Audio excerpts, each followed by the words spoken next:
Live, it's Tri-State Celebration.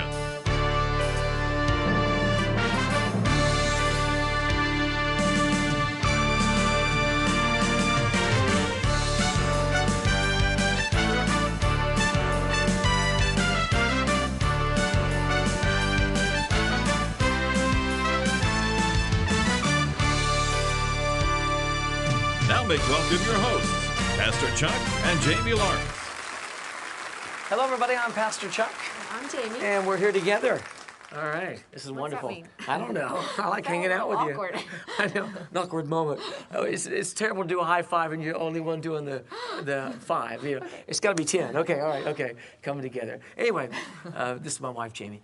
We are so glad that we're able to be with you today, and we always have a wonderful time when we get together, and it just makes it exciting to be able to be with you today as well. One thing we do want to talk about is that we have a show that kind of, I guess everybody deals with this, and a lot of people do it in their own way, but sometimes you need to have some information. The Bible says knowledge is a key component to being a success in life, and so we're going to give some people some knowledge today.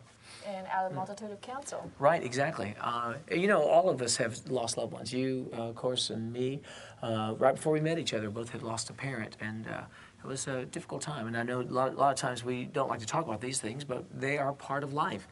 People, and it's not a penalty to go to heaven. It's not a penalty, obviously, but us being left here, we need to understand some things that our physical body and our emotions and all those things go through. It all plays out. And I always tell people this: God did not create us mentally, emotionally, or physically capable of being able to handle death. And so what he has done, though, he's taught us how to, at these moments, or given us instruction on how to lean upon him. And that's what we're really going to talk about today, and the grieving process and how that happens. And those kind of things will help people understand it and get through it. And, I probably don't completely understand, and I'll probably learn a little bit more today, but I always found that my grief came in waves. Yeah. And that might be actually something that we're going to find out that really is the way it works. And I'll just confess to you right now, when I lost my father recently, it was probably a difficult moment in my life, but I've never really come to grips with it. I know he's not there, but I still, I don't know, it's just an interesting thing. And so I'm going to discover today, too, what I'm facing right now. And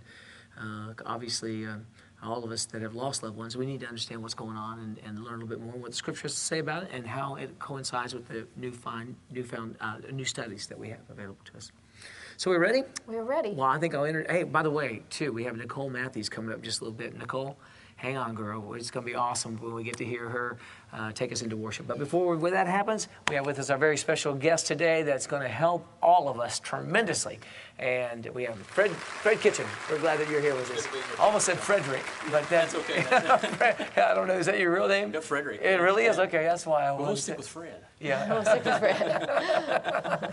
Anyway, Fred, we are so glad to have you with us today. We're just excited about you're going to fill in some blanks for us because, people don't talk about a lot of things in church. They don't talk about things that we really do need to know about. We don't talk about money a lot, people, because they get afraid of getting accused of talking about money too much. And a lot of times we don't talk about death a lot, too, because we don't really know what to say about it and how to really comfort one another. The only thing we know to do is comfort one another with the words that there is a life beyond this life, and that is a comfort. And I always say things that they've passed from our present into our future, and give that people hope of coming to grips with the fact that we're going to see one another again. Right. But there is a grieving process, and it is proper, and God intended for us to grieve. And the Bible even says, when you do grieve, don't grieve like the world grieves, because the world grieves in sorrow and without hope. He said, but when you grieve with hope. So it lets me know that you are supposed to grieve. So let's talk about the grieving process today.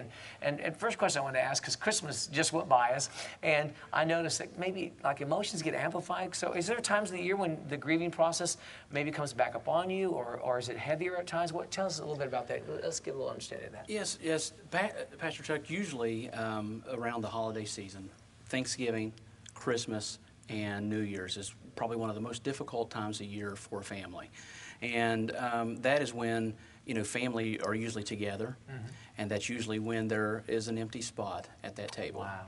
And that's when that really, the grief really comes back around, that Jamie said a minute ago. It seems like it comes in cycles, it comes in waves, and it does.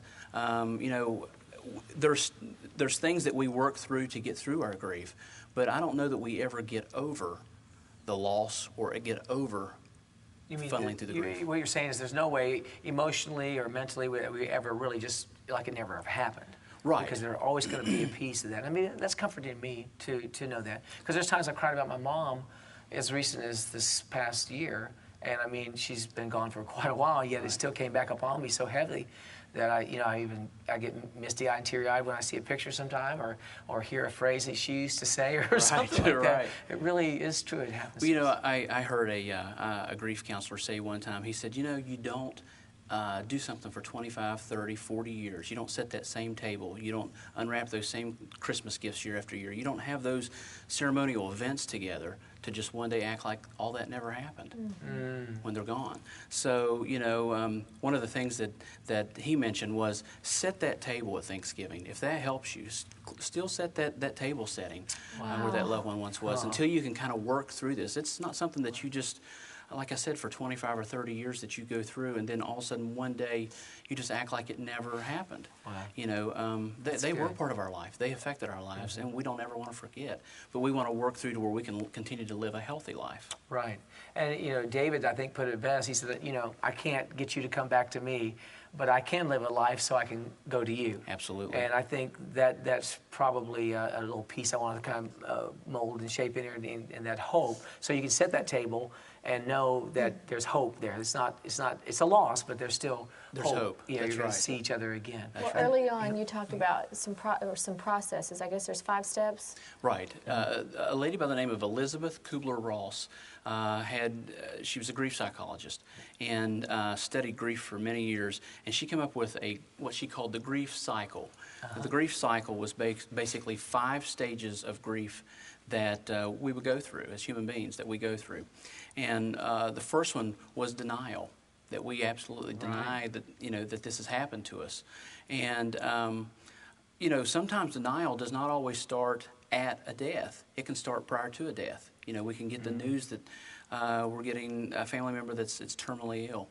You know, we're people of faith, and we believe, you know, we're hoping for that miracle. We're hoping for that healing.